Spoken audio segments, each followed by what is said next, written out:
আবু সেহেল বেঈমান এক নাই দুই নাই 12,000 লোক নিয়ে মিটিং ডাকলো।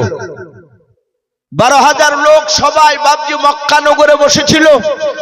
আমি উমর ইবনুল খাত্তাব আমি সবার পেছনে গিয়ে বসলাম।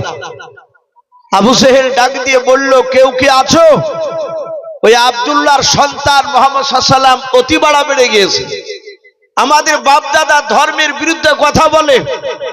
বলে, কেউ কি আছো তার মাথা কেটে নিয়ে আসতে পারবা? যদি কেটে নিয়ে আসতে পারো তাহলে তাকে মোটা অঙ্কের পুরস্কার দেওয়া হবে। ওমর বলছেন, নবী 12,000 লোক সবাই ডান দিকে বাম দিকে সামনে পেছন দিকে তাকাতাকি করছে, কেউ হাত উঁচু করে বলতে পারে নাই। আবু সেহেল 3-4 বার চিৎকার করলো, কেউ কে আছো? যখন কেউ দাঁড়ালো না, সঙ্গে সঙ্গে ওমর বলছেন, আমি পেছন থেকে বলেছিলাম, এই আমর ইবনে হিশাম। আবু সেহেলের বাপজি ভালো নাম ছিল, তার বাপ মা নাম রেখেছিল আবু সেহেলের আমর, আমর ইবনে হিশাম, হিশামের বেটা আমর। পরে বাপজি তার জ্ঞান গরিমা বুদ্ধি দেখে মক্কার লোকেরা আবুল হিকাম বলেছিল, জ্ঞানী গুণী বুদ্ধিজীবীর বাপ বলেছিল। আর লাস্টে বিশ্বনবী বলেছিলেন, তুই আবু জেহেল, মূর্খের বাপ। তো ওই সময় তো আবু জেহেল লাকাবটা দেয়নি নবী তখনও। ওমর বলছেন, আমি পেছন থেকে ডাক দিয়ে বললাম, এ আমর ইবনে হিশাম, এই হিশামের বেটা আমর, আমি খাত্তাবের বেটা ওমর, আমি আব্দুল্লাহর মাথাখানা কেটে নিয়ে আসতে পারবো তার ছেলে, তার বিনিময় কি দিবা? ওমর বলছে, নবী গো। আবু জেহেল দাঁড়িয়ে তার 12,000 লোক হাত তালি মেরে মেরে বলল যে এটা ওমর ইবনুল খাত্তাব ছাড়া কেউ করতে পারবে না, এটা আমরা জানতাম। আমি বললাম, তুমি কি দিবা বলো? সঙ্গে সঙ্গে বলল, হে ওমর, তুমি যদি মাথা কেটে নিয়ে এসে আমার পায়ের নিচে রাখতে পারো মুহাম্মদ সাল্লাল্লাহু আলাইহি ওয়াসাল্লামে, তাহলে শুনে নাও, তোমাকে 200টা উট দেওয়া হবে। 2 নাম্বার, মক্কা নগর শুধু নয়, গোটা আরবের মধ্যে উচ্চ সম্মানের অধিকারী করা হবে। 3 নাম্বার, গোটা মক্কার মধ্যে সবচেয়ে যে খাজুরের বাগানটা বড় সেটা স্বেচ্ছায় দেওয়া হবে। ও আল্লাহর রাসূল, আমি আপনাকে চিনতাম না, আমি আপনার মাথা কাটার জন্য সঙ্গে সঙ্গে আমি উলঙ্গ তলোয়ার হাতে করে নিয়ে আমি মরুভূমির ময়দান পাড়ি দিছিলাম, দৌড়াচ্ছিলাম। মাঠ দিয়ে যখন দৌড়ে যাচ্ছিলাম আপনার মাথা কাটতে, হে রাসূল, রাস্তায় যেতে যেতে ময়দানে দেখলাম আমার একটা বন্ধু ছিল, তার নাম ছিল নাঈম। কিতাবে এসেছে তার নাঈম। ওগো নবী, আমি জানতাম না সে হযরতে নাঈম আপনার উপর ঈমান এনেছে। নাঈম আমাকে দেখে বলল, ওমর ভাই, এত উত্তেজিত অবস্থায় দৌড়াও কোথাও? ওমর থমকে দাঁড়িয়ে বলল, ভাই, আমি আব্দুল্লাহর ছেলে মুহাম্মদ সাল্লাল্লাহু আলাইহি ওয়াসাল্লামের মাথা কাটতে যাচ্ছি। হযরতে নাঈম বলল, ভাই, তুমি তো একা, আর রাসূলের তো অনেকগুলো সাথী ভাইরা আছে, তারা তো তোমাকে কম করে ছাড়বে না। সঙ্গে সঙ্গে ওমর বলছেন, নবী, নাঈমের কথা শুনে আমার সন্দেহ মনে হলো। আমি বললাম, এ নাঈম, তোমারও তো দরদ উতলে পড়ছে কেন? তুমি কি তার দলের লোক নাকি? হযরত নাঈম যে ঈমান এনেছে তা ওমরও জানে না, কিন্তু ওমরের সাথে নাঈমের বন্ধুত্ব ছিল। আমাদের অনেক মানুষে দেখেন হিন্দু মানুষের সঙ্গে বন্ধুত্ব হয়, ওরকম ওমর নাঈমের সাথে বন্ধুত্ব ছিল। নাঈম ডাক দিয়ে বলল, ভাই ওমর, আমি সত্যিকারই 4 দিন হলো রাসূলুল্লাহর উপর ঈমান এনেছি। হযরত নাঈমের কথা শুনে ওমর রেগে গেল। ওমর তলোয়ার হাতে করে উঁচু করে বলল, নাঈম, আমি তোমাকে জবাই করব, তারপরে বেটা মুহাম্মদ সাল্লাল্লাহু আলাইহি ওয়াসাল্লামকে মারতে যাব। যারা ঈমানদার হয়, আল্লাহওয়ালা হয় বাপজি, তারা কি পৃথিবীর শক্তিকে ভয় পায় কথা বলে? একমাত্র আল্লাহকে ছাড়া কাউকে দেখে ডরায় না, ভয় পাই না। হযরতে নাঈম তলোয়ার ধরে বলল, ভাই ওমর, তুমি যদি আমাকে তলোয়ার চালাও, আমিও তলোয়ার চালাতে বাধ্য হব। ওমর, শুনে নাও, তোমারও 2টো হাত, আমারও 2টো হাত। ওমর, তোমারও শরীরে রক্ত, আমারও শরীরে রক্ত রয়েছে। ওমর, তুমি 10টা তলোয়ার মারতে পারলে আমি একটা তো মারতে পারবো। ওমর শুনে নাও, আমাকে মারার আগে, নবীকে মারার আগে তোমার বাড়িটা একটু ভালো করে খোঁজ নিয়ে এসো। ওমরকে জাহাতে বাবজি বাড়ির কথা বলেছে। ওমর ডাক দিয়ে নাইমকে বলল, ভাই নাই বাড়ি মানে? বলে, এই ওমর, তোমার কলিজার টুকরা বোন ফাতেমা নাই বলা আছে। কটা বোন? বলে একটা। নাইম ওমরের সাথে বন্ধুর কারণে সে জানতো। ডাক দিয়ে বলল, ভাই ওমর, তোমার বোন ফাতেমা আর ফাতেমার সাথে যার বিয়ে দিয়েছো শাহিদ নাও, তোমার দুলা ভাই শাহিদ আর ফাতেমা এরা 3 দিন হলো তারা ইসলাম গ্রহণ করেছে। জোরে বলুন সুবহানাল্লাহ। যেই নবীকে মারতে যাচ্ছে সেই নবীর কলেমা পড়ে নিয়েছে। সম্মানিত ভাইরা আমার, বাবা জীবনেরা, জাহাতে বাবজি এই কথাটা বলেছে, ওমরের যা রাগ ছিল তার চেয়ে আরো 7 গুণ রাগ বাবজি বেড়ে গেল। ওমরের চোখ দুটা কুখের মতো লাল হয়ে গিয়েছে। ওমর ডাক দিয়ে বলল, ভাই নাই, এটা মিথ্যা কথা বলিস না। বলে, ভাই ওমর, আজ 4 দিন থেকে ঈমান এনেছি, মিথ্যা কথার ওয়াদা খেলাপ করি নাই। বলুন সুবহানাল্লাহ। যারা ঈমানদার হবে, আল্লাহওয়ালা হবে, তারা ওয়াদা খেলাপ, মিথ্যা কথা বলতে পারবে না। আল্লাহর রাসূল সাল্লাল্লাহু তাআলা আলাইহি ওয়াসাল্লামের উপর ঈমান এনেছে, এই কথা জাহাতে বাবজি বলেছে। সঙ্গে সঙ্গে বাবজি কিতাবে লিখেছে, ওমর ডাক দিয়ে বলল, ভাই আমি এক্ষুনি যাব। ফাতেমা যদি কলেমা পড়ে, শাহিদ যদি কলেমা পড়ে, আমি তাদেরকে জবাই করে তারপরে বেটা মুহাম্মদ সাল্লাল্লাহু আলাইহি ওয়াসাল্লামের মাথা কাটতে যাব। ভাইরা আমার, বাবা জীবনেরাও, আল্লাহ রসুলের সাহাবাও, সাহাবিয়াও, শাহিদ আর ফাতেমা ঘরের ভেতরে বাবজি দরজা লাগিয়ে দিয়ে তারা কোরআন শিখতেছিল। আল্লাহ রসুলের সাহাবা আর একজন বাবজি খাব্বাব রাদিয়াল্লাহু তাআলা আনহু বলে সাহাবা, নবী বলেন, খাব্বাব শাহিদ আর ফাতেমার বাড়িতে গিয়ে তাদেরকে একটু কোরআন তালকিন দিয়ে এসো। কোরআন বাবজি পড়াছিলেন। ওমর দরজার গুড়ি থেকে বাবজি প্রথমে চিৎকার করে আওয়াজ করে নাই, কানটা আঙুলটা নয়, আঙুলটা বাবজি কানে ভরা ছিল না। ওমর কানটা লাগিয়ে দিয়ে শুনতেছিল, দেখি আমার বোন আর দোলা ভাই ওরা ঘরের ভিতর কি আলোচনা করে আমি দেখব, আমি শুনবো। ওমর কানটা বাবজি লাগিয়ে দিয়েছে। আর ওই সময় ভিতর থেকে বাবা 3টে কোরআনের আয়াতের আওয়াজ বাবা শব্দ ওমরের কান দিয়ে বাবা তার কলিজা থেকে ধাক্কা লেগে গিয়েছে। বলুন সুবহানাল্লাহ। কানে তো আঙুল ভরা নাই। এতদিন রসুলের সাহাবাকে দেখলে আঙুল ভরে থাকতো কালে। ওমরের ভাষা ছিল বাবজি আরবি। ওমর আরবি ভাষার মানে বাবজি সে জানে, মাতৃভাষা তার আরবি। কোরআনও পড়ছে বাবজি আরবি ভাষায়। মাইক ম্যান এখানে আছে নাকি? চলে গেছে নাকি? একটু ডাকো দিন মাসুদ ভাই। আমি বলছিলাম, হযরত ওমর বাবজি তখনও নবীজিকে বাবজি সে জান ভরে দেখে নাই। ওমর আওয়াজ শুনে ডাক দিয়ে বলল, এই ফাতেমা দরজা খোল। জাহাতে বাবজি দরজা খোলার কথা বলেছে। ফাতেমা তার ভাই ওমরের গলার আওয়াজ শুনে বুঝতে পেরেছে, এ তো আমার ভাই ওমর। ফাতেমা ডাক দিয়ে বলল, গো খাব্বাব ভাই, তাড়াতাড়ি তুমি কোরআনটা নিয়ে একটু ঘরের ভেতরে তুমি আড়ালে চলে যাও। হযরতে খাব্বাব ডাক দিয়ে বলল, ফাতেমা কেন? বলো, ভাই এই আওয়াজটা একটু বসে গেল। হ্যাঁ, বক্সে ডাক দিয়ে বলেছিল, ভাই আমার ভাই ওমরকে আমি চিনি ছোট থেকে, শুনে নাও। আমার ভাই দেখতে মানুষের মতো, কিন্তু তার ভেতরটাও পশুর ন্যায় হয়ে গিয়েছে। শুনে নাও, আমরা যে কলমা পড়েছি এটা আমার ভাই জানতে পেরে গিয়েছে। আমাদের মনে হয় আর জিন্দা বেঁচে রাখবে না, আমাদেরকে মেরে দেবে। ওগো ভাই, আমার ভাই উমার কোরআনকে চিনে না, কোরআনকে হয়তো টান মেরে ফেলে দেবে। ওগো ভাই শুনে নাও, যা কোরআনটা নিয়ে তুমি একটু আড়ালে চলে যাও। কোরআনটা নিয়ে খাব্বা বুকে কোরআন নিয়ে বাপ যে আড়ালে চলে গেল ঘরের কোনায়। ওমর কয়েকবার ডাক দিয়ে বলে ফাতেমা দরজা খোল।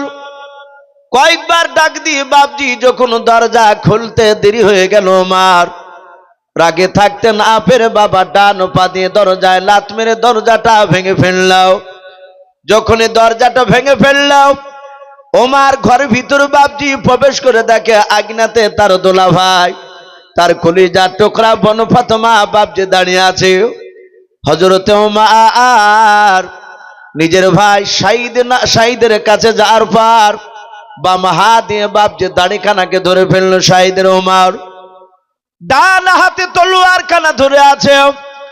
ওমর চিৎকার করে বলে, ভাই শুনলাম তুমি নাকি কলমা পড়ে নিয়েছো। হযরতে শাহিদ ডাক দিয়ে বলো, ভাই ওমর শুনে নাও, শুধু আমি একাই, ওমর নয়, শাহিদ নয়, ওমর তোমার কলিজা টুকরা বনু ফাতেমা আজ 3 দিন হয়ে গেল আমরা স্বামী স্ত্রী মিলে দুজনায় তারা বিশ্ব নবীর কলমা পড়ে নিয়েছে। বলুন সুবহানাল্লাহ। যাহাতে কলমা পড়ে নিয়েছি কথা বললেন, শাহিদ বাপজি চিৎকার করে আওয়াজ দিয়ে যখন সাক্ষী নিয়েছে নবীর উপরে, ওমর আগে থাকতে না পেরে বাবা দাড়িখানা ধরে টান মেরে ওমরের বোনকে বাপজি দোলা ভাইকে ফেলে দিলাও। ওমরের দোলা ভাই পড়ে গেল। ওমর ঝাঁপ দিয়ে বাবা ওমরের দোলা ভাই শাহিদের বুকের উপর দাঁড়িয়ে বুকের বাতাতে বাপজি লাত মারতে লাগলো। ডাক দিয়ে বলো, ভাই এখনো তোমার বাঁচার রাস্তা আছে, তুমি এখনই নবীজিকে ছেড়ে দাও। যদি নবীজিকে তুমি না ছেড়ো তাহলে পা দিয়ে লাত মেরে মেরে আমি তোমার বুকের বাতাকে ভেঙে ফেলবো। তলোয়ারের উল্টো পিঠ দিয়ে তোমাকে আমি আঘাত করে দুনিয়ার বুক থেকে বিদায় করে দেব। শাহিদ বলো, ভাই ওমর তুমি মারতে মারতে যদি ধুলার সাথে যদি আমাকে মিশিয়ে দাও, ওরে ভাই খুদার কসম করে বলি শুনে নাও, এই কলিজার ভেতর থেকে নবীকে ছুঁড়ে ফেলতে পারবা না। বলুন সুবহানাল্লাহ। হযরত ওমর নিজের দুলা ভাইকে বাপজি মারতে শুরু করলো। কয়েকটা লাত বাপজি মারার পর দেখছে বাবা ওমরের দোলা ভাইয়ের মুখ দিয়ে রক্ত বেরোয়, গায়ে চামড়া দেখছে বাপজি কেটে গিয়েছে। ভাইরা আমার বাবা জীবনেরাও, আল্লাহ রসুলের বাপনি সাহাবিয়া ওমরের কলিজা টুকরা বনু ফাতেমা দাঁড়িয়ে দাঁড়িয়ে দৃশ্যখানা দেখতেছিল আর সহ্য করতে পারলো না। ফাতেমা দৌড়ে গিয়ে নিজের স্বামীর বুকের ওপর শুয়ে পড়ল। ডাক দিয়ে বলেন, গো ভাই আমার স্বামীকে তুমি মেরো না, আমার স্বামীকে ছেড়ে দিয়ে তুমি আমাকে মারো। ও বাপজি ভাইয়েরাও, ওমরের দিলটা পাথরের মতো বাপজি শক্ত হয়েছিল। ওমরের দিলটা বাপজি রহম হলো না। ওমর বাপজির আগে থাকতে না পেরে নিজের বোনের মাথার চুলগুলো খামচা মেরে ধরে বাবা টান মেরে ছড়ে ফেলে দিল। হযরত ফাতেমা চিত হয়ে বাপজি পড়ে গেল। ওমর ঝাঁপ দিয়ে নিজের কলিজা টুকরা বোনের পেটের ওপর বাপজি দাঁড়িয়ে গেল, বুকের ওপর দাঁড়িয়ে গেল। নিজের বোনকে মারতে দ্বিধাবোধ করো না, পা দিয়ে লাথ মারে, তলোয়ারের উল্টো পিঠ দিয়ে আঘাত করে আর বলে, বোন ফাতেমা এতদিন তুই আমার কলিজা টুকরা বোন ছিল আর তুই বললাও, তুই বল এখনো আল্লাহর নবীকে ছাড়বে কেনা বল। ফাতেমা বলে, ভাই মারতে মারতে যদি ধোলার সাথে যদি মিশিয়ে দাও, ওগো ভাই শুনে নাও, তবে আমার কলিজা থেকে আমার বিশ্ব নবীকে টান মেরে ফেলে দিতে পারবা নাও। আল্লাহর নবী জনাবে মুহাম্মদ রাসূলুল্লাহ সাল্লাল্লাহু তাআলা আলাইহি ওয়াসাল্লামের বাপ যেরকম অনেক সাহাবার বাপ যে নজরে পাওয়া যায়। ইমানদারদেরকে যত বাপ আঘাত করা যায় হাদিসের কিতাবে বাপ যে পাওয়া যায়, ইমানদারকে যত মারা যাবে বাবা ইমানদারের ভোল্টেজ বাড়বে। বলুন সুবহানাল্লাহ। ইমানদারকে যত মারবে তত ইমানদারের বাপজি দুর্বল ইমান হবে না, আরো মজবুত হয়ে যায়। ফাতেমাকে মারছে আর ফাতেমা বলে, ভাই মারতে মারতে যদি ধুলার সাথে মিশিয়ে দাও তবু আমি বিশ্ব নবীকে ছাড়বো না। উমার আরো মারে, মারতে মারতে বাপজি উমার একদম হেঁপে গিয়েছে। হযরত উমার ডাক দিয়ে বলছেন, ওরে বোন, আমি তোকে এত মার মারলাম, যেই জায়গায় লুটালুটি করছিস মাটির অনেক জায়গা রক্ত মেখে গিয়েছে। বোন, ওই আব্দুল্লাহর সন্তান তোদেরকে এমন কি জাদু দিয়েছে যে জাদুর জালে আটকে গেছি, জাদু থেকে আর বেরোতে পারছিস না? ওরে বোন, আমি তোর কলিজার টুকরা ভাই ফাতেমা, আমি তোকে অনেক মেরেছি, একবার শুধু তুই আমার কাছে জানের ভিক্ষা চাও। হযরত ওমর কাদার ডাক দিয়ে বলেন, গো বোন ফাতেমাও, ফাতেমার যখন জানের ভিক্ষা চাওয়ার কথা বলল ওমর, ফাতেমা ডাক দিয়ে বলেন, ভাই, আল্লাহর নবী বলে দিয়েছেন একমাত্র আল্লাহর কাছ ছাড়া কারো কাছে জানের ভিক্ষা চাওয়া যাবে না। ওগো আমার ভাই, তুমি মারো। কলিজা টুকরা বোন কাঁদেন আর বলেন, ভাই, ছোট্টবেলায় তুমি মেলা তালায় যখন নিয়ে যেতে, ওরে ভাই ওমর, কিছুটা হেঁটে যাওয়ার পর যখন আমি হাঁটতে পারতাম না, ওই সময় তুমি আমাকে কোলে করে তুলে নিয়ে যেতে, অনেক সময় তোমার হাত দিয়ে আমাকে খাবার খাওয়াতাম। ও আমার কলিজার টুকরা ভাই ওমর, ওই হাত দিয়ে তুমি আজকে মারছো, তোমার কে হাত কাঁপে না? ওমর মারতে মারতে দেখলো, আরে এত মার মারলাম, একটিবারও জানের ভিক্ষা চাইল না। সঙ্গে সঙ্গে ওমর মার বন্ধ করে দিয়ে বলেছিল, বোন, আমি দরজার কাছে যখন দাঁড়িয়েছিলাম, আমি কান লাগিয়ে শুনছিলাম কে যেন পড়ছিল, ইন্নী আনাল্লাহ। ওগো আমার বোন বলো, আমি তোমার গলার আওয়াজ না, আমার দোলা ভাই শাহিদের গলার আওয়াজ নাও, 3 নাম্বার মানুষের কারো গলার আওয়াজ ছিল।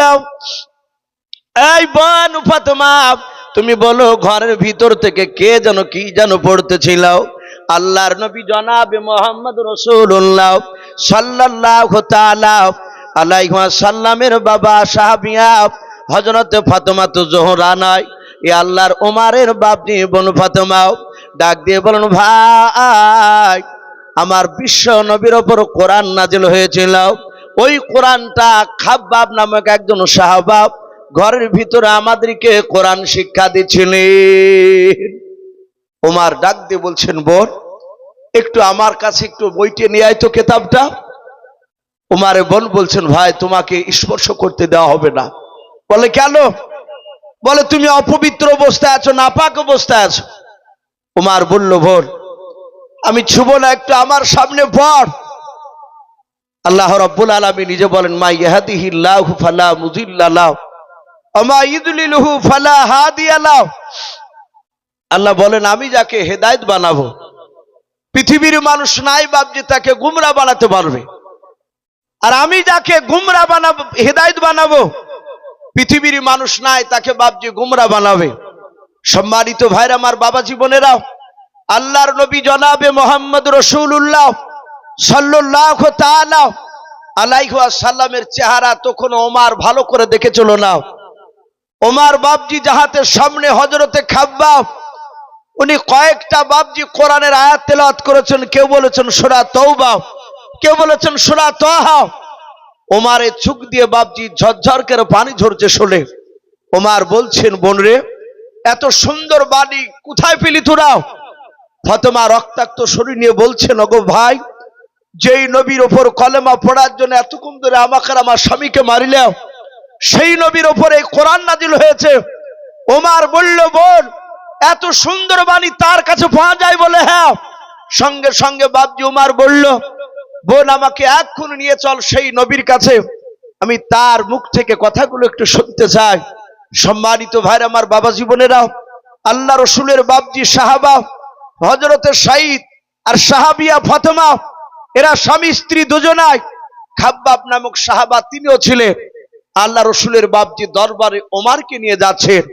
ওমরের মাথায় মস্তানি পাগড়ি বাঁধা আছে, ডান হাতে বাপজি উলুঙ্গা তলোয়ার হাতে করে নিয়ে ওমর দৌড়াচ্ছে।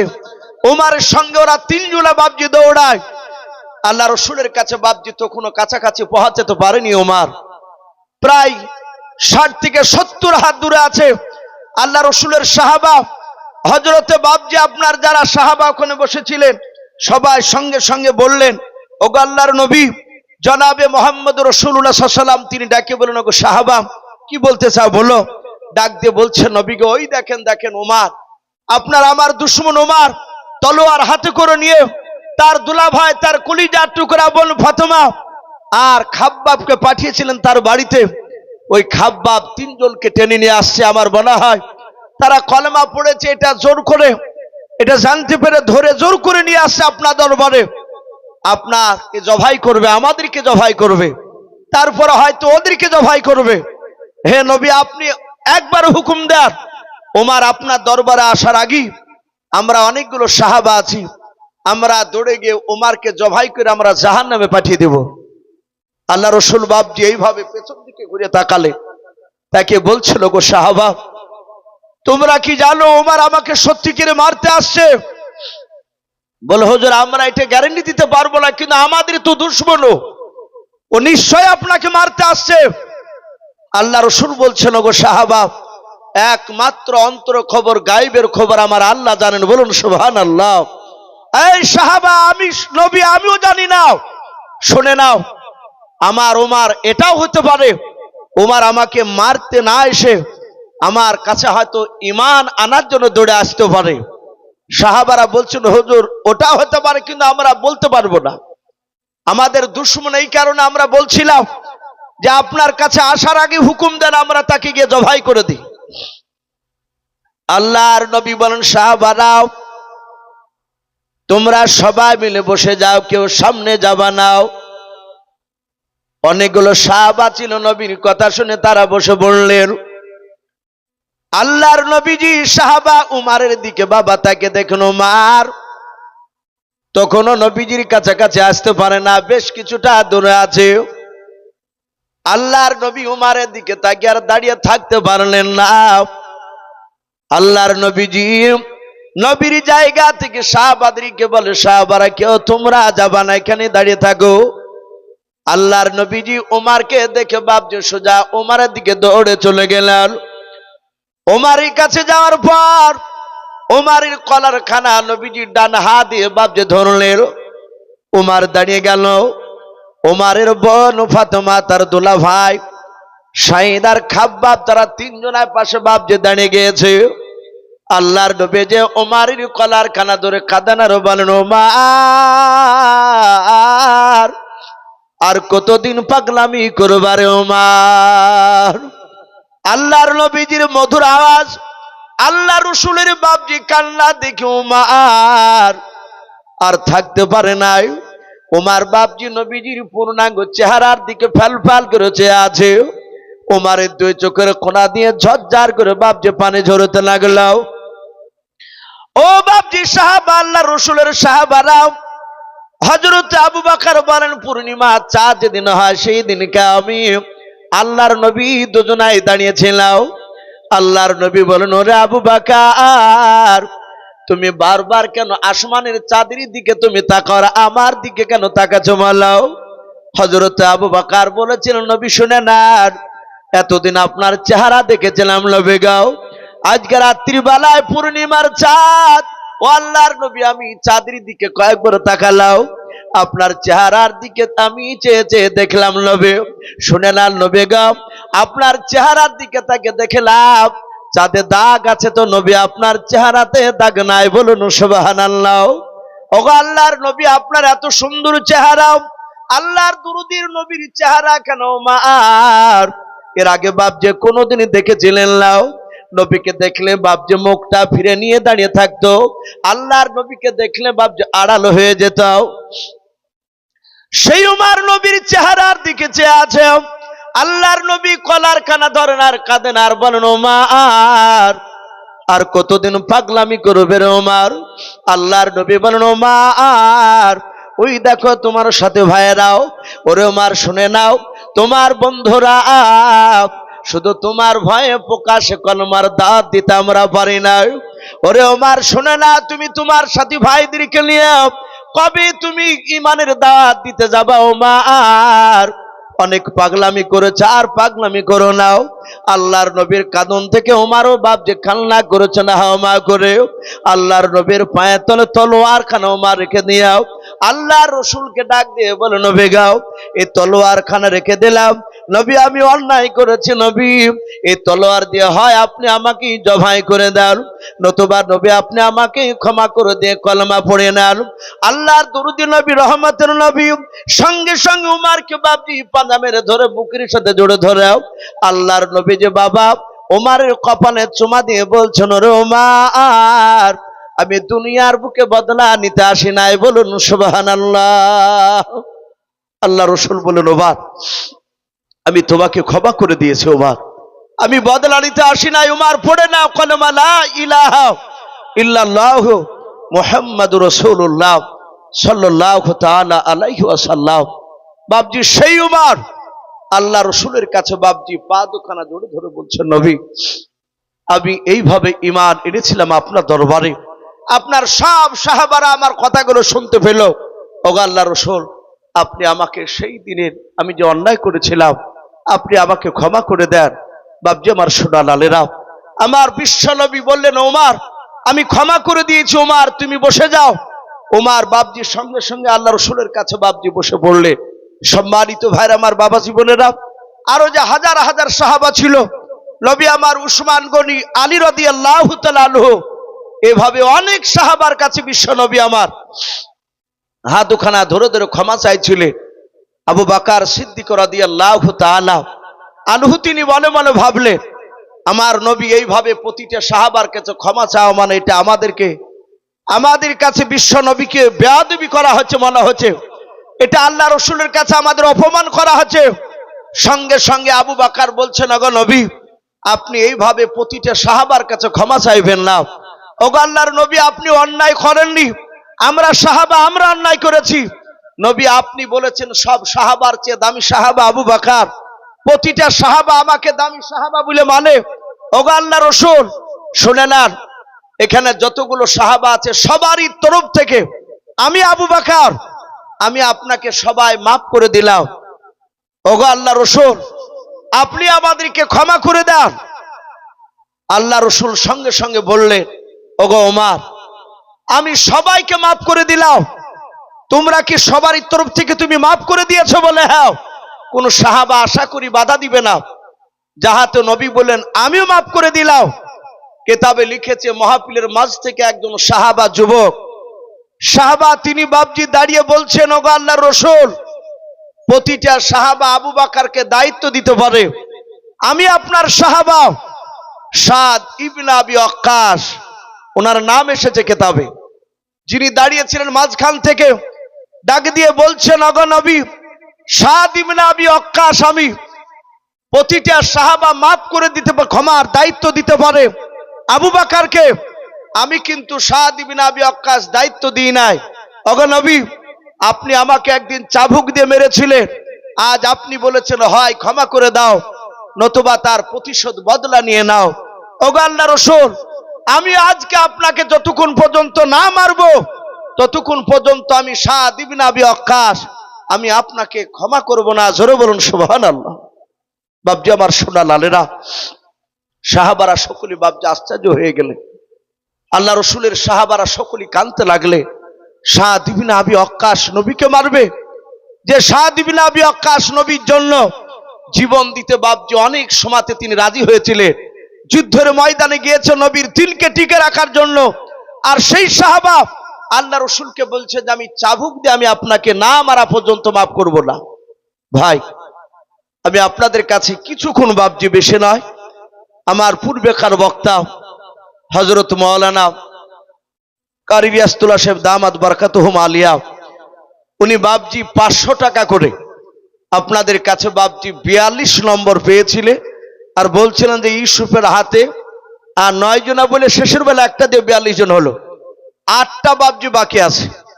আমার হাফেজ সাহেব বন্ধু উনিও বসে আছেন, তাই আমি প্রতিটা বাপজি ভাই এখানে যারা আছেন, পর্দার আড়ালে মা বোনেরা অনেকে আছেন, আমি আস্তে আস্তে দেখলাম, আমি সকলকে অনুরোধ করব আপনাদের কাছে ভাই, আমি 5000, 2000, 3000 করে চাইবো না, যেহেতু বাপজি অনেকে আপনারা দিয়েছে, আমার পরে আরেকজন বিখ্যাত বক্তা রয়েছে মুহাদ্দিস, তার দামি কথাগুলো বাপজি আমরা ইনশাআল্লাহ শুনবো এবং আখিরি দোয়া নিয়ে বাড়ি যাব, বলুন ইনশাআল্লাহ।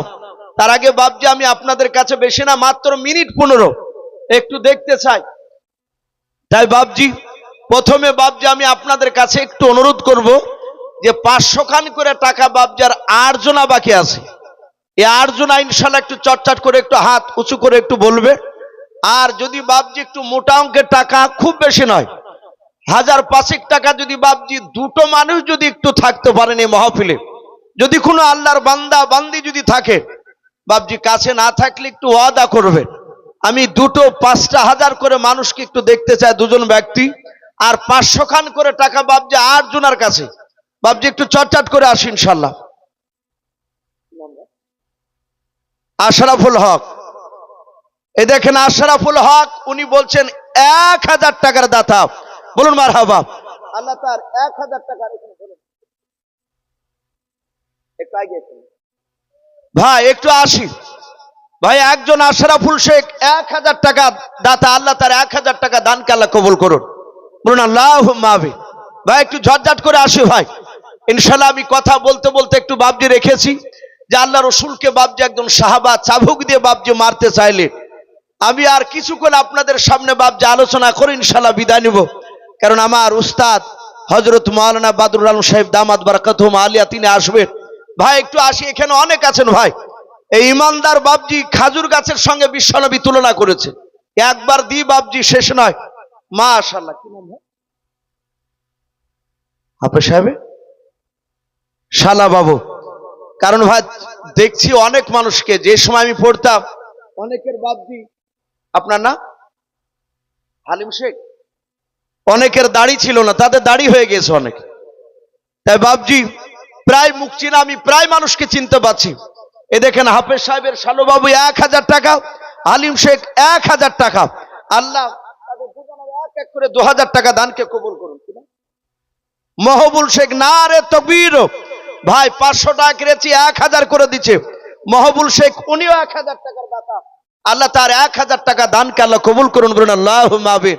আল্লাহ যারা দান করছে, যারা করতে পারে নাই, ওগো মালিক তুমি সকলকে আমাদের নবীর চেহারা না দেখে আমাদের মত দিও না, বলুন আল্লাহুম্মা আমিন, আল্লাহুম্মা আমিন। ভাই একটু আসি ভাই, এখানে অনেক আল্লাহর বান্দা রয়েছেন, জি আমরা অনেক যুবক ভাই রয়েছি।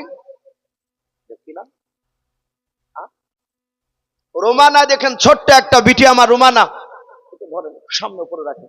রোমানা একটা কোরআন শরীফ দিয়েছেন, আল্লাহ আমার এই রোমানা বিটির কোরআন শরীফের দানকে কবুল করে নিও আল্লাহ। তুমি তার ইমান হযরত মা ফাতেমা জোহরা রাদিয়াল্লাহু তাআলা আনহার মতো ইমান বানিয়ে দিন, বলুন আল্লাহুম্মা আমিন।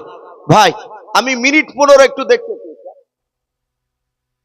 ভাই নামটা কি? ও চিনতে পারিনি ভাই, মতি ভাই, উনি ভিকুতলা মাদ্রাসায় পড়ান। আমি যখন এখানে আসছিলাম, বেগুন বাড়িতে ছিলাম, তখন উনি ফোন করছিলেন একটা ডেটের জন্য। ভাই এই মতি ভাই উনি এসেছেন আপনাদের এই মরাদিঘিতে বাড়ি ওনার, উনিও বলছেন ছেতেনি 500 টাকার দাতা, বলুন মারহাবা। আল্লাহ তার 500 টাকা দানকে কবুল করুন, বলুন আল্লাহুম্মা আমিন। আল্লাহ তুমি তার ইলমিয়াতকে কবুল করে নাও, তার উচ্চ সম্মান অধিকারী করো, বলুন আল্লাহুম্মা আমিন। মাশাআল্লাহ, বলেন নারে তাকবীর। নবাব বাড়ির সাইফুল, ডাক নাম কি বললে বাবু, উনি বলছেন 5000 টাকার দাতা, বলুন মারহাবা, বলেন নারে তাকবীর। আল্লাহ তুমি নবাব বাড়ির সাইফুলের 5000 টাকার দানকে তুমি কবুল করে নাও, আল্লাহ তুমি তার আত্মীয় স্বজন কবরের আযাবকে তুমি মাফ করে দাও, বলুন আল্লাহুম্মা আমিন। মাশাআল্লাহ, বলেন নারে তাকবীর। এ বেনামিতে দেখো বান্দা কোথায় যে ছিল, তোমার নবী নাম শুনে দেখো 1500 টাকা দিলাও, যার সাথে যে নিয়াতে 1500 টাকা গুনিয়াছে দান, দানকে কবুল করো তুমি সবার। অগবারি দোয়া করি, অগ পাক বাড়ি মিজানেতে নেকির পাল্লা করে দিও ভাই, আল্লাহুম্মা আমিন। নারে তাকবীর। ভাই একটু চটচট করে আসি ভাই। বাপজি কি নাম বাপ? এ বেনামিতে দেখো বান্দা কোথায় যে ছিল, শেষের বেলা এসে দেখো 500 টাকা দিলাম, 500 টাকা বলে মলা করিও না হেলাও, নেকের খাতায় মলা লিখিও গো মেলাও। আর একজন বেনামিতে দেখো বান্দা কোথায় যে ছিল, শেষের বেলা এসে দেখো 500 টাকা দিলাম, 500 টাকা বলে মলা করিও না হেলাও, নেকের খাতায় মলা লিখিও গো মেলাও। যার সাথে যে নিয়াতে করিয়াছে দান, দানকে কবুল করো তুমি রহমান আল্লাহুম্মা আমিন। নারে তাকবীর। আজ নবী গো আমার গড়াইয়া সংসার, আরাম করিলেন সোনার মদিনায়। আজ নবী গো আমার লাগাইয়া বাজার, শোয়া আছেন সোনার মদিনায়। আর আব্দুল্লাহর পৃষ্ঠ হতে ওই মা আমিনার সেকেমেতে ওই জন্ম নিলেন নবী মক্কাতে। আজ নবী গো আমার গড়াইয়া সংসার, আরাম করিলেন সোনার মদিনায়। আজ নবী গো আমার গড়াইয়া সংসার, শুয়ে আছেন সোনার মদিনায়। আর নবী উম্মতের মায়ায় এখনো কেঁদে যায়, নবী উম্মতের মায়ায় এখনো কেঁদে যায়, ওই আশিকের কান্দন বোঝা যায়। আজ নবী গো আমার গড়াইয়া সংসার, আরাম করিলেন সোনার মদিনায়। বলে না রে তাকবীর। আর একজন 500 টাকা দিলেন, নাম কি ভাই? ও হাফেজ সাহেবের মেজো ভাই, উনিও 500 টাকা, আল্লাহ তার দানকে কবুল করুন, বলুন আল্লাহুম্মা আমিন। বলে না রে তাকবীর। আজ আসাতে যে নিয়াতে মওলা হাফেজ সাহেবের ভাই করিয়াছে দান, দানকে কবুল করো তুমি সুবহান। যা ওগো বাড়ি দোয়া করি ওগো পাক বাড়ি, মিজানেতে নেকির ফান্না করে দিও ভারি আল্লাহুম্মা আমিন। না রে তাকবীর। ভাই একটু চটচট করে আসি ভাই।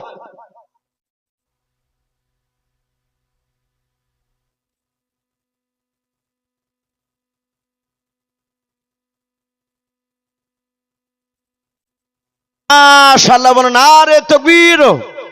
ভাই আমি আপনাদের গ্রামেরই তো ছেলে। সুবহানাল্লাহ। কি নাম তোমাদের দুজনা? আর তোমার? রোমানা খাতুন আর আয়েশা সিদ্দিকা, তারা একটা কোরআন দিয়েছে এবং বলছেন একটু দাদির জন্য দোয়া করবেন। দাদি বেঁচে নাই, আল্লাহ তার দাদিকে জান্নাতুল ফেরদাউস নসিব করুন, বলেন আল্লাহুম্মা আমিন। আয় আল্লাহ, তুমি এক্ষুনি জান্নাতি পোশাক নিয়ে এসে তার শরীরে পরিয়ে দাও। আরে মেয়ে দুটোকে আল্লাহ তুমি হযরত মা আয়েশা সিদ্দিকা রাদিয়াল্লাহু তাআলা আনহার মতো ঈমান বানিয়ে দাও, বলেন আল্লাহুম্মা আমিন। ভাই ফোনটা ধরলাম এই কারণে, যেহেতু এই গ্রাম থেকে ফোন করেছে। এই যে পটাই আমাদের ডিলারের ছেলে, বলছেন ওর ভালো নামটা কি জানো? আনোয়ার সাহেব। হয়তো সে তখন থেকে ভাবছে ওইভাবে আমিও ডাকতাম। তো যাই হোক, আনোয়ার শেখ যাকে আমরা পটাই বলে চিনি, ভাই বলছেন যে আমার আব্বার নামে 7,000 টাকা, এবং তার শ্বশুর শাশুড়ি, ওনার মা অসুস্থ একটু দোয়া চেয়েছে বাপজি। উনি বলছেন 7,000 টাকার দাতা, বলুন মারহাবা। বলেন না রে তাকবীর। আনোয়ার সাহেব ডিলারের বড় ছেলে।